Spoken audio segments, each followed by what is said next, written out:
కొత్తకొండ శ్రీ వీరభద్రస్వామి దేవస్థానం వద్ద మంత్రి పొన్నం ప్రభాకర్ గౌడ్ ప్రత్యేక అధికారులతో సమన్వయ సమీక్షా సమావేశం నిర్వహించారు. ఈ సందర్భంగా ఆయన మాట్లాడుతూ అన్ని శాఖల అధికారుల ఆధ్వర్యంలో జాతర బ్రహ్మాండంగా జరగాలని తెలిపారు. భక్తులకు మెరుగైన సేవలు అందించేందుకు ప్రతి శాఖ నుండి అందరూ సమన్వయంతో సహకరించాలని ఈ సమీక్షా సమావేశాన్ని ఏర్పాటు చేయడం జరిగిందని పేర్కొన్నారు.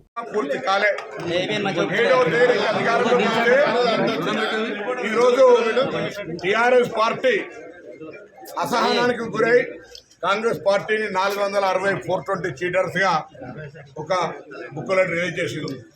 మేము అడుగుతా ఉన్న నెల రోజుల లోపల ఇచ్చిన హామీల్లో ప్రధానమైనటువంటి మహిళలకు ఉపయోగపడే ఉచిత బస్ సౌకర్యము 10 లక్షల ఆరోగ్యశ్రీ ఇప్పటికే అమలవుతుంటే మిగతా గ్యారెంటీలకు సంబంధించి ప్రజాపాలన పేరు మీద యావత్ రాష్ట్ర వ్యాప్తంగా 6 గ్యారెంటీల అప్లికేషన్లు తీసుకుంటారు. ఈ సందర్భంలో ఎందుకు టీఆర్ఎస్ పార్టీ అసహనానికి గురైందని అడుగుతా ఉన్నాం. ఇది ప్రజాస్పందన చూసేటువంటి మీ ఈర్షణ, మీ ప్రభుత్వం మీద జరుగుతున్నటువంటి వాస్తవాలు బయటికి ప్రజలకు ఈ గల్లా గురికి తెలంగాణ రాష్ట్ర ఖజానా ఖాళీ చేసింది కాబట్టి మీరు ముందుగానే ప్రభుత్వాన్ని విమర్శించే ప్రయత్నం చేస్తా ఉన్నారా?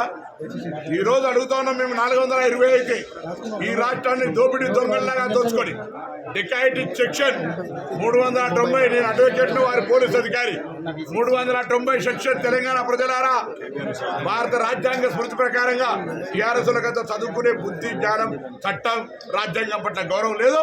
తెలంగాణ ప్రజలు సెక్షన్ 390 దోపిడీదారులు డెకాయిట్లకు సంబంధించిన సెక్షన్, అది మీ మీద పెట్టే రోజు వస్తుంది, జాగ్రత్త.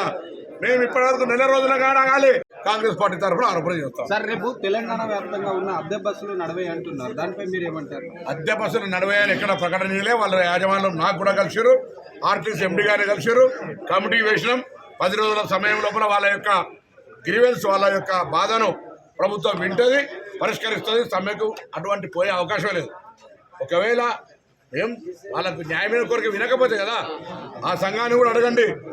వాళ్ళు ప్రకటన ఇవ్వలేదని చెప్తా ఉన్నారు. ఇది కొంతమంది దొంగలు సృష్టిస్తున్నటువంటి రాజకీయం. బస్సు యజమానుల సంఘం నన్ను కలిసింది, ఆర్టీసీ ఎండీ గారిని కలిసింది, వాళ్ళు మీటింగ్ అయింది, స్పష్టంగా వాళ్ళ అంశానికి ఒప్పుకున్నారు. దీని మీద తెలంగాణ ఆర్టీసీని చూసేటువంటి, ట్రాన్స్పోర్ట్ను చూసేటువంటి ప్రెస్ మీట్ ఆ యొక్క సంఘ నాయకులతో మాట్లాడమని కూడా కోరుతా ఉన్నా. మేము సానుకూలంగా ఉన్నాం. ఇది కాదు, ఆటో కార్మికులకు ఒకవేళ నష్టం జరిగితే కూడా మేము ఓపెన్ బహిరంగంగా దేవాలయం ముందు నిల్చొని చెప్తా ఉన్నాం. వాళ్ళకి వ్యతిరేకం కాదు. మేము మహిళలకు ఉచితంగా ప్రయాణం నిర్ణయం తీసుకున్నాం. ఆటోలకు నష్టం జరగాలని కాదు. ఒక నిజంగా నష్టం జరిగితే మేము ప్రభుత్వ ప్రతినిధిగా చెప్తా ఉన్నాం, వాళ్ళ సమస్య పరిష్కరిస్తాం. మీరు తెలంగాణ బిడ్డలు, మా ఇంటోళ్ళు, మీకు నష్టం చేసేటువంటి మాకు అవసరం లేదు. అనవసరంగా టీఆర్ఎస్ చక్కర్ల పడకండి. ధర్నాల పేరు మీద అనవసరమైనటువంటి ఆలోచన చేయకండి. 4 లక్షల లెక్క మెట్రో వచ్చింది, ఏం చేశారు? ఊలో ఓబర్ వచ్చింది, ఏం చేశారు?